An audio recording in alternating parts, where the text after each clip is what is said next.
Hiya, Chuts ydw i, dwi'n yn final y llais.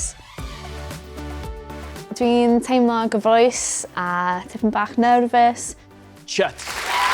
Dwi ddim yn meddwl that I would get this far. Fy nheulu have always said to me, you belong on a stage, ti'n seren. I was happy to just be a part of a llais, to be honest, for many reasons. Canu, gweithio efo Ows, a dysgu Cymraeg as well. Gobeithio yn rhugl soon, so fingers crossed. I walked on the stage, started to sing. Nes I teimlo yn confident, I was loving the song. And when Ows droi round, nes I meddwl, oh my God. And I looked at him and then I got nervous. O'n I fel, I've done it. I can go further now, this is great. And then Aleighicia and Bronwen, and I was just mind blown. So, yn y blaens, nes I canu Bardd o Montreal. It's such a powerful song and I loved what we did with it as well for my version. Yn y masterclass, nes I canu Media by Gwilym.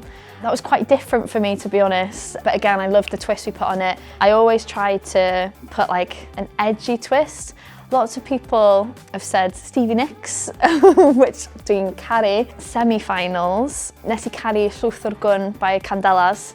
Dwi'n caru a song again. Llwyth o'r Gwn already had the edgy vibe, ond yn y semi-finals, Sianel said that we chutsified it, which I loved. Gweithio efo Ows has been so much fun, a dwi'n meddwl dwi'n dysgu a lot from him.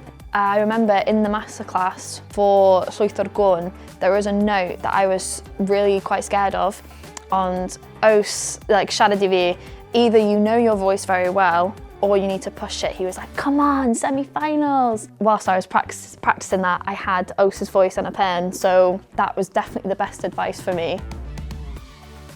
Something different, dwi'n meddwl. A bit more vulnerable this time, which I'm excited for. We've got some fun in there as well. Dwi'n meddwl we're going to show a different side of Chuts. I'm a duet efo Ows. Dwi'n gyfroes, ond achos da ni gweithio well together, I can't look at him just because I think I'm going to laugh.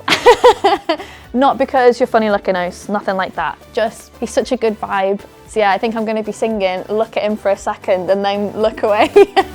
So if you see that, that's why.